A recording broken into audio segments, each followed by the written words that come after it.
nouvel épisode du CQFR. On se retrouve avec Shai pour décrypter l'actualité NBA, ce qu'on a retenu de la nuit. Shai, moi, ce que j'ai envie de mettre en avant d'abord, c'est la très grosse perf de Joel Embiid. Victoire des Sixers contre les Timberwolves 127-113 avec 51 points de Joel Embiid, le MVP en titre qui est clairement le favori à sa propre succession. Là, jusqu'à présent, il est assez énorme sur ces derniers matchs. Et il y avait quelques internautes qui se moquaient, qui trollaient un peu sur le fait que Embiid jouait fort que contre les Wizards ou les Hornets ou les Pistons. Là, il jouait contre la meilleure équipe de la ligue. Les Minnesota avaient le meilleur bilan après la défaite de Boston avant-hier. Minnesota a surtout la meilleure défense et ça n'a rien changé pour Joel Embiid. Il s'est baladé. Ouais, il est clairement, il est indécent cette saison. C'est vrai que tu as raison, on le taxe souvent d'être pas très bon d'être bon pardon contre les équipes un peu plus faibles. Là cette année, il est fort contre tout le monde. Il est sur des séries au scoring qui sont assez folles. Là, 51 points contre une équipe où il y a quand même de la défense. Hein. C'est pas que une des meilleures équipes de la ligue, c'est aussi une des équipes qui défend le mieux. Rudy Gobert a été gêné par les fautes, les autres n'ont pas réussi à le gêner et voilà, il finit avec 51 points.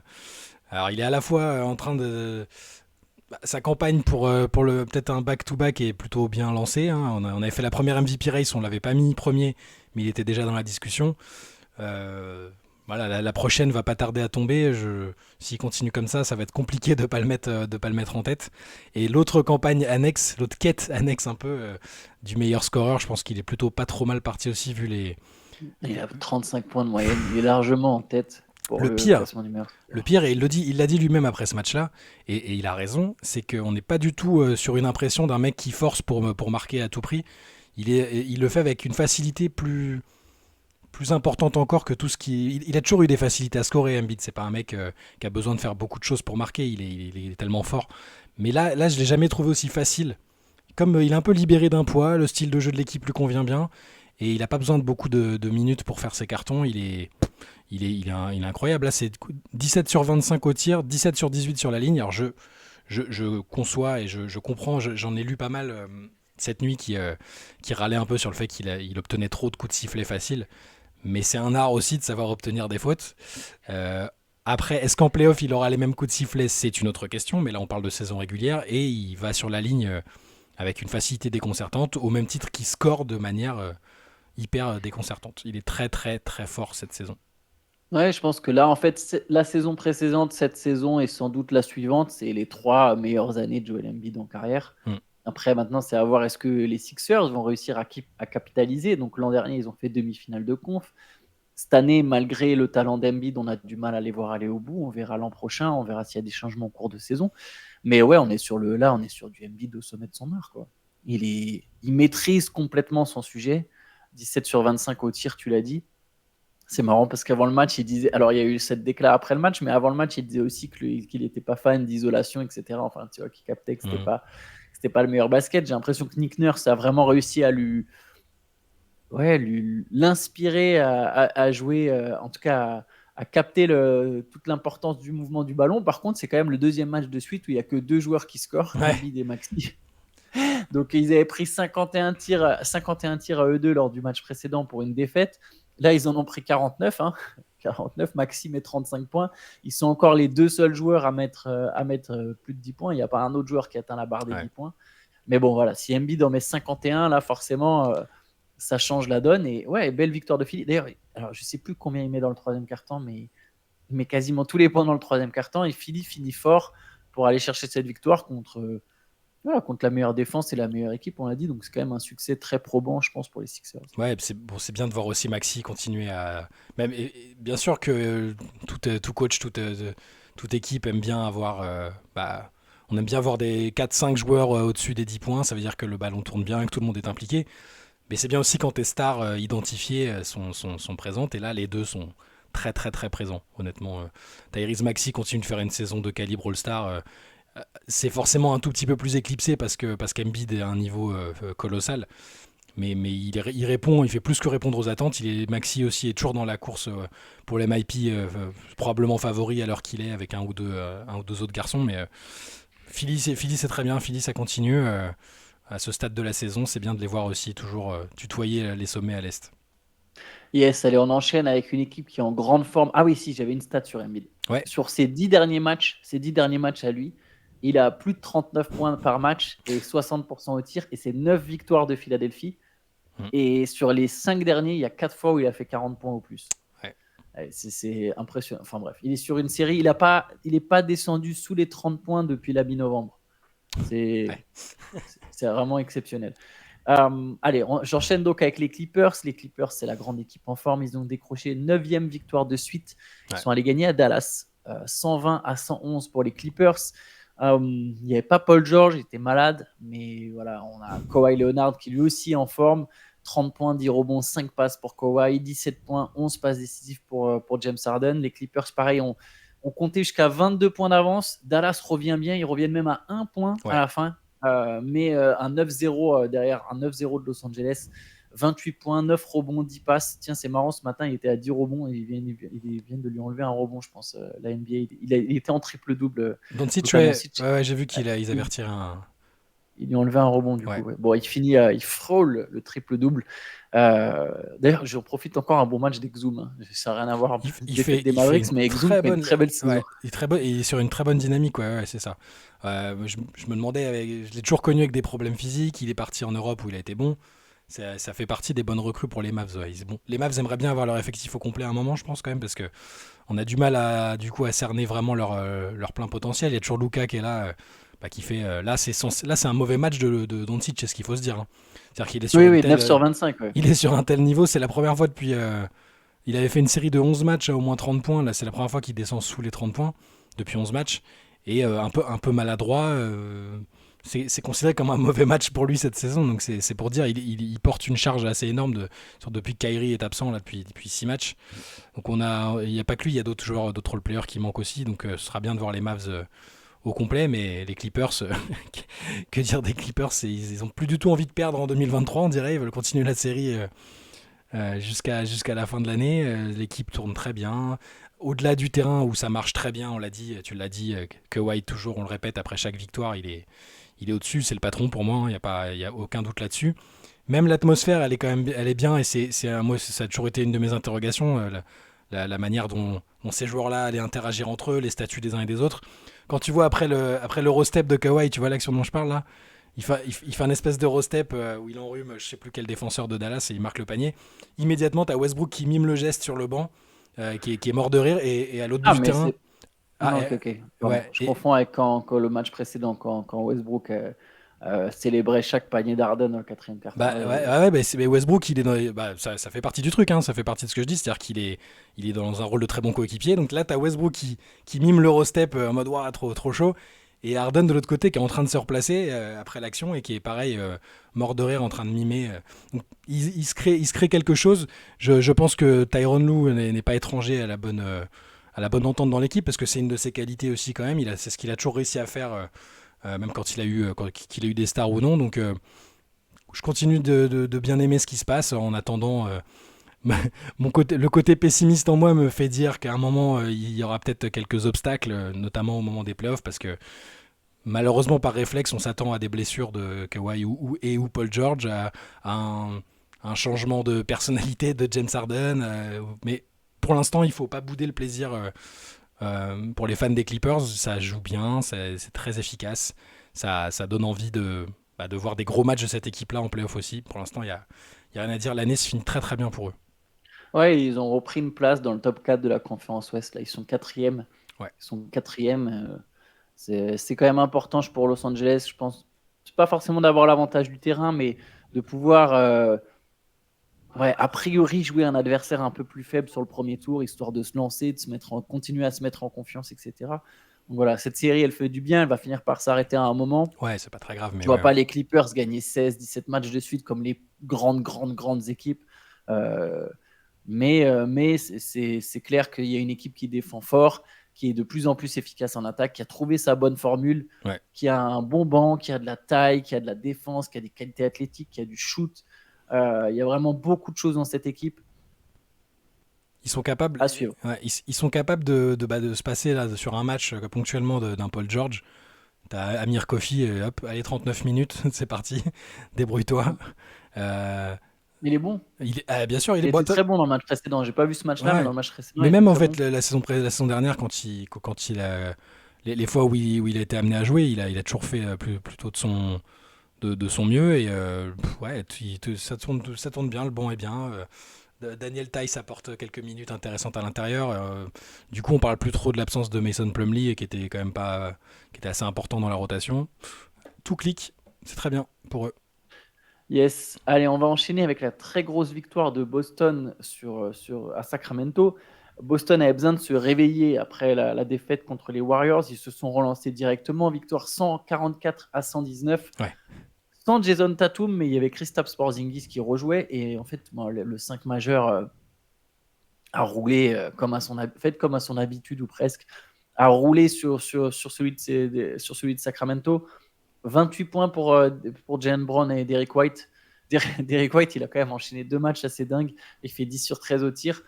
21 points, 8 rebonds, 10 passes pour Drew Holiday. Et 24 points, 9 rebonds pour Kristaps Porzingis. Il y a aussi 20 points de Peyton Pritchard en sortie de banc. Enfin bref, on a retrouvé l'attaque tout fleuve, tout flamme des Celtics. La différence, c'est qu'ils ont réussi dans le deuxième, troisième Mm. quart-temps à quand même serrer la vis en défense Ouais. pour ralentir les Kings. Ouais, c'est ça. Bon, l'enseignement aussi, c'est bien. Enfin, ce qui est bien, c'est qu'ils n'ont pas eu besoin de. Moi, je sais, je le répète souvent, j'aime bien quand les stars, enfin, les cadres n'ont pas besoin de jouer plus de 30 minutes. C'est toujours appréciable. Ça veut dire que le match, le boulot a été bien fait. Et tu as raison de parler de Derrick White. On en a déjà parlé l'autre jour. On avait insisté lourdement dessus. C'est un joueur vraiment incroyable qui cesse de progresser, j'ai l'impression. Enfin, ou en tout cas de montrer qu'il a jusque-là été un peu sous-coté. Je suis même en train de me demander, peut-être que j'exagère, hein, mais si Boston finit en haut de la conférence, je suis en train de me demander s'il mériterait pas d'être All-Star cette saison, tout simplement. Je le trouve. C'est sûr que c'est pas les stats les plus démentes de la ligue à son poste dans cette conférence, mais je le trouve. Il est d'une fiabilité assez incroyable en fait. C'est un joueur incroyable. Ouais. C'est vraiment lui. Faut pas qu'il se blesse, quoi. Tu vois, Ouais. autant je pense qu'ils peuvent survivre à quelques matchs sans Porzingis en playoff. Mm. Pas toute la campagne, hein, mais quelques matchs, tu sais, je sais pas, au milieu du deuxième tour, d'un coup, tu as 4 matchs sans Porzingis parce qu'il est blessé une semaine, 2 semaines. Ouais, Orford prend le relais, tu as tout son niveau de jeu, etc. Ils peuvent pas perdre Derek White. Il est trop, trop, trop important dans la fluidité en défense. Il met encore 3 blocs au passage. Ouais. Vraiment, même dans la tout création, adresse, c'est vraiment un joueur incroyable. On peut continuer, allez, on va prendre en speed la plupart des matchs, mais je sais que tu voulais parler un peu des Lakers. Les Lakers sont perdus contre les Bulls. Bah tiens, Ouais. toi, tu voudras parler des Lakers, moi je voulais parler des Bulls, donc ça tombe bien. Ouais. Donc défaite des Lakers, ça continue la mauvaise série depuis la victoire en NBA Cup. Là, ça doit être 1-4 ou ouais 1-4, je pense. Ils sont à une victoire, 4 défaites depuis leur sacre en NBA Cup. Le trio habituel a bien fonctionné. 25 points, 10 rebonds, 9 passes pour LeBron, 19 points, 14 rebonds pour Anthony Davis et 21 points pour Austin Reeves en sortie de banc. Et tout le reste autour, c'est Ouais. voilà. J'ai l'impression qu'on se répète Oh, un quoique, il peu. y a 16 points de Torin Prince, mais J'ai l'impression qu'on se répète un peu là-dessus, que les cadres, les boss font plutôt bien le travail, même si Davis a fait des plus gros cartons au scoring récemment, là c'était un peu moins volumineux, mais je sais pas pourquoi les Lakers ça me fait penser à, tu sais, ce mème qu'il y a toujours sur Twitter avec Wario qui dit j'ai gagné mais à quel prix tu sais, avec la victoire au NBA Cup, les Lakers ça a été... ça leur a donné encore plus de crédibilité, je trouve. On a été les premiers à dire ah ouais, franchement ils sont bien quand même. On les pensait peut-être pas aussi solides.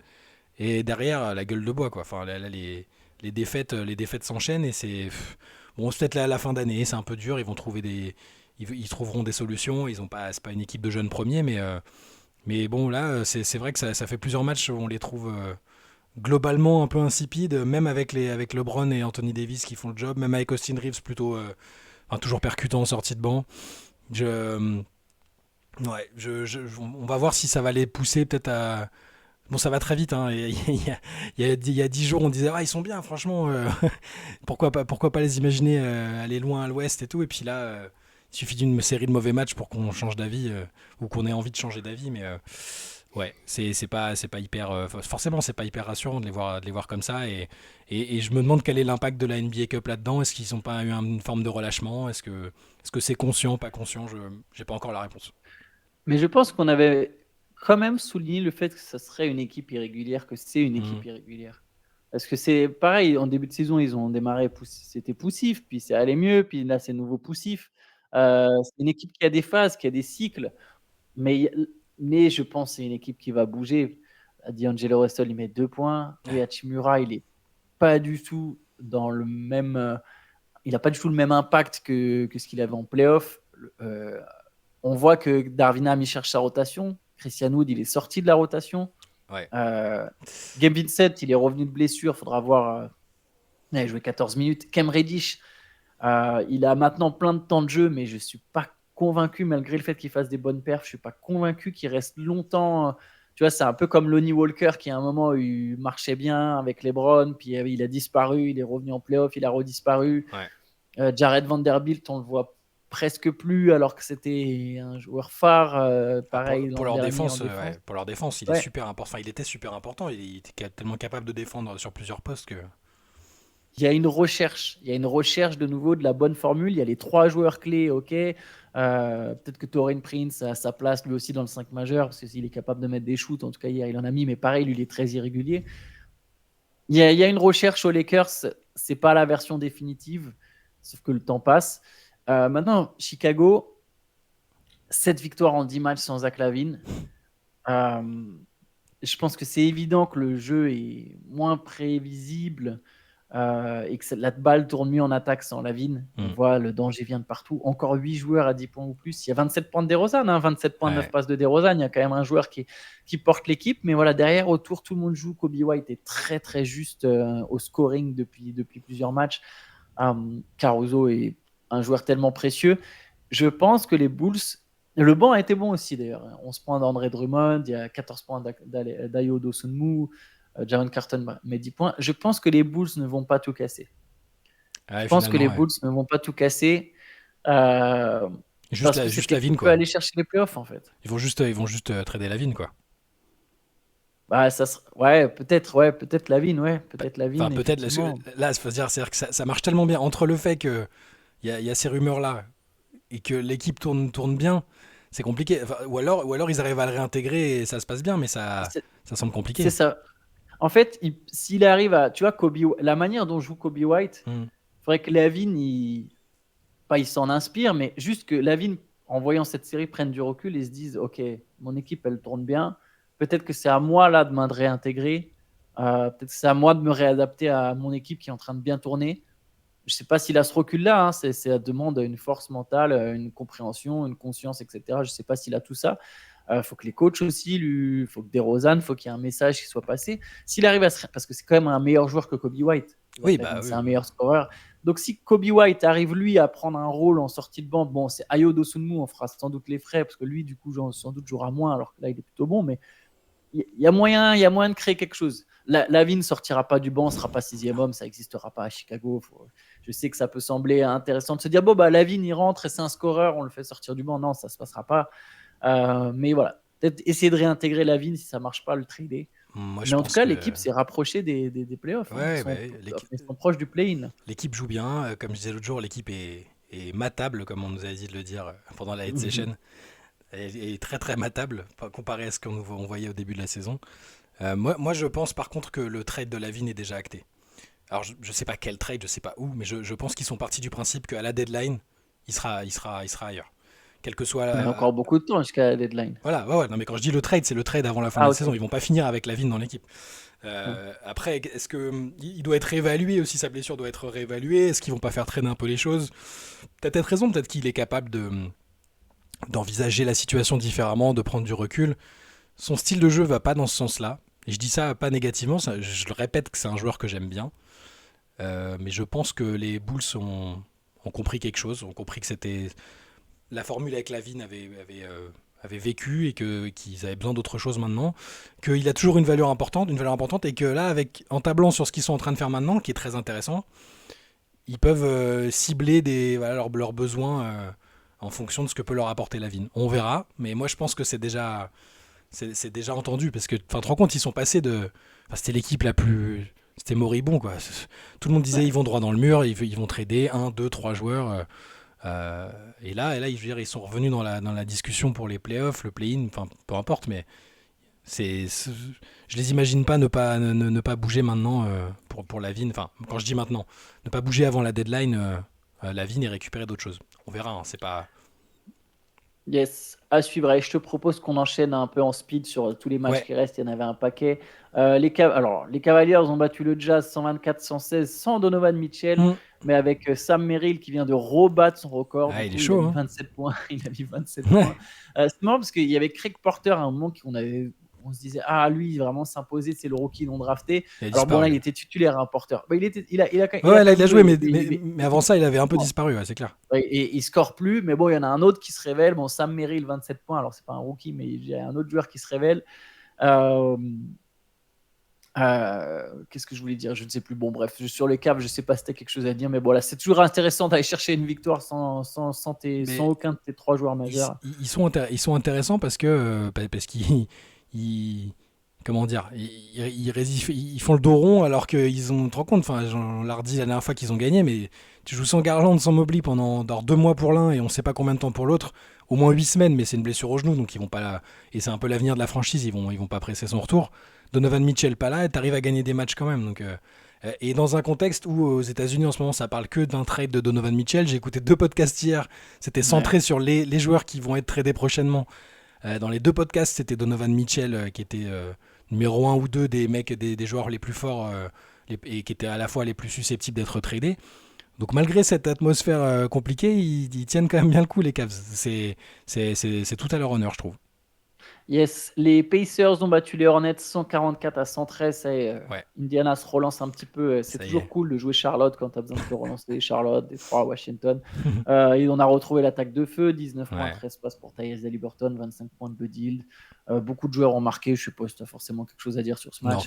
fallait recommencer à gagner des matchs pour pas que ça fasse comme les Lakers, la post NBA Cup des dépressions, quoi. Donc c'est bien, même si c'est Charlotte, il fallait repartir de l'avant, et c'est très bien. Derby floridien entre Orlando et Miami. Victoire Ouais. de Miami à Orlando, 115-106. 28 points de Tyler Hero avec 8 rebonds, 7 passes. Il était seul aux commandes, hein. Il n'y avait pas de Jimmy Butler. Donc là, il a pu vraiment se régaler. Mhm. Le banc aussi a bien tourné. 12 points de Jason Richardson. 15 points Daywood Highsmith. Ton 12 gars. points Duncan Robinson. Et voilà, bon, pour Orlando, ça cale un petit peu. Il va falloir relancer. Faudra un nouveau souffle, j'ai l'impression. Le nouveau souffle va arriver, t'inquiète pas, parce que Wendell Carter Jr. est revenu de blessure cette nuit, Ouais. titulaire. Bon, il a joué que 23 minutes et Orlando a globalement été dépassé. Enfin, ils ont pris un bouillon dans le deuxième quart-temps, Ouais. 43-26. Et derrière, ils s'en sont jamais vraiment remis. Miami, même sans Butler ni Kevin Love, après a bien fait le job.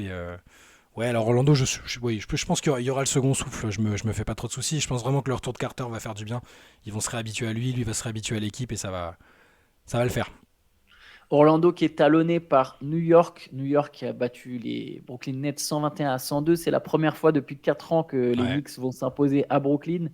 23 points de Dante DiVincenzo qui lui aussi monte en puissance. Mm. Il est bon sur les derniers matchs. Il est titulaire. Il a pris la place de Quentin Grimes et Ouais. ça marche bien, hein, avec son ex-coéquipier Jalen Bronson, enfin son ex-alumni de Ouais. Villanova, Jalen Bronson. 26 points pour le Julius Randle. Les Knicks sont sur une bonne série. Ils ont perdu Mitchell Robinson pour la saison. C'est tombé. Ça fait super mal. C'est un coup dur. Ça fait Après, super mal. Isaiah Hartenstein, il est aussi très fort au rebond offensif, hein. Ouais. Franchement, les dernières fois que j'ai vu les Knicks jouer là, Hartenstein, il est intéressant. Après, oui, c'est une perte évidemment, hein, mais sur les 6 matchs joués sans Robinson pour l'instant, il y a 4 victoires quand même. Et ouais, voilà, l'équipe tourne bien, à l'inverse des Nets qui calent complètement d'ailleurs. Mm. Non, mais oui, t'as raison. Hartenstein, il est très intéressant, mais c'est bien d'avoir Hartenstein en seconde lame, en backup presque Ouais, c'est vrai. et Mitchell Robinson. Je repense à la série contre les Cavs l'année dernière. Il est en partie responsable du fait qu'il les ait mangés. Enfin, il a éteint Jarrett Allen et Mobley. Alors pas à lui, pas du tout à lui tout seul, j'exagère, mais je l'ai trouvé vraiment rayonnant, et pas que au rebond offensif. Mais là, déjà, savoir qu'il allait manquer 2 mois, tu peux te dire bon, allez, c'est pas grave, c'est une équipe solide et on le voit d'ailleurs, même sans lui, là, ils arrivent à gagner des matchs. Mais je pense un peu sur le long cours pour les playoffs, il va falloir faire. Sans Mitchell Robinson, c'est vraiment pas une bonne nouvelle. Par contre, ils arrivent toujours, c'est le propre des équipes de Thibodeau qui a ses défauts, hein, Thibodeau, mais qui a cette qualité de savoir maintenir ses équipes concernées et efficaces, même quand c'est compliqué, même quand les choses vont pas dans son sens. Donc les Knicks tiennent bon, les Knicks sont solides, les Knicks ont un Jalen Brunson toujours plus impressionnant, je trouve, de fiabilité et d'efficacité aussi. Et du côté des Nets, hein, pour parler de blessure, Ben Simmons ne rejouera pas avant janvier. Il sera sans doute pas là. En tout cas, il sera pas sur le terrain pour le NBA Games contre les Cavaliers. Euh, T'imagines d'ailleurs, hein, on se dirige si Mitchell il venait à rater aussi. Enfin bref. Euh, Ouais. Le NBA Paris Game, tu veux dire, ouais, sans les. ouais, Oui, il y a beaucoup de les All-Stars de l'équipe vont être absents en fait, des deux équipes. euh, ne pensons pas à ça pour l'instant, mais effectivement, allez, on enchaîne avec les Nuggets. 5e victoire en 6 matchs pour Denver. Denver qui allait s'imposer à Toronto avec 31 points, 15 rebonds et 6 passes de Nikola Jokic. Ça y est, les Nuggets sont en mode rythme de croisière, quoi. Voilà. Troisième victoire à de suite à l'extérieur. Ils avaient un peu de mal hors de leur base jusque-là. Là, ça y est, Jokic fiable, Jamal Murray aussi plutôt propre. Un banc intéressant aussi. Voilà, c'est pas ça n'a pas été leur match le plus compliqué de la saison. Et on enchaîne, on termine plutôt avec la victoire d'Atlanta. Atlanta qui s'est imposé à Houston 134 à 127. Ouais. Encore un très bon Trae Young, 30 points, 14 passes. Lui aussi, il est sur une sacrée série. Il y a 21 points de Dejounte Murray et 22 points de Bogdan Bogdanovic. 19 points d'Onyeka Okongwu avec 11 rebonds en sortie de banc. Je ne sais pas ce que les Hawks attendent pour lui donner le rôle de titulaire et pour transférer Capella. Mais, euh, mais ouais, bon, voilà, ça. Trae Young est en train de, à lui tout seul, se dire bon, il faut que je relance mon équipe. Mm. Et il enchaîne les bonnes perfs. Les Hawks qui sont un peu décevants depuis le début de la saison. Mais ça commence peut-être à. Ils sont en train de trouver quelque chose là. J'ai l'impression que ça va mieux. C'est pas facile de battre Houston qui était sur, je crois, 11 victoires de suite à domicile. C'est une équipe très dure à négocier là-bas. Et Atlanta, ouais, bah, enfin, Trae Young a été encore très bon. T'as bien fait de le dire. On a parlé des petits soucis de maladresse qu'il pouvait avoir en début de saison. Là, il passe au second plan parce il est vraiment général sur le terrain. C'est le franchise player et il les ramène au moins dans la discussion pour les places les plus intéressantes. On peut noter en face les 34 points, 13 rebonds de Jabari Smith. C'est un joueur que j'aime beaucoup, moi. Lui. Ouais, moi aussi j'aime bien. Jabari Smith, il a fait un bon match. J'aime beaucoup la raquette Smith Sengun. Et Ouais. au final, c'est les deux jeunes. Après, il y a toujours Jalen Green. Ils ont 3 jeunes dans le 5 majeur, mais c'est les 3 seuls en fait qui ont du temps de jeu. Amen Thompson, là, il joue 8 minutes, c'est leur pic. Enfin, ils sont vraiment passés d'un extrême à l'autre. C'est passé d'une équipe très jeune on aurait dit une équipe de, je sais pas, de lycée à une équipe de vétérans, même s'il y Ouais. a quand même trois jeunes vétérans dans le 5 majeur. Ouais. Mais bon, juste. Ouais. J'avais noté juste une petite stat pour Trae Young pour montrer qu'il est quand même bien. Ouais.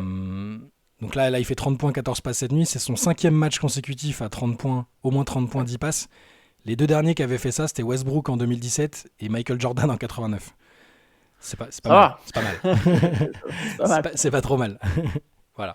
Bah écoute, on va terminer sur cette belle info, cette belle petite anecdote. Effectivement, ça met Trae Young dans une catégorie spéciale.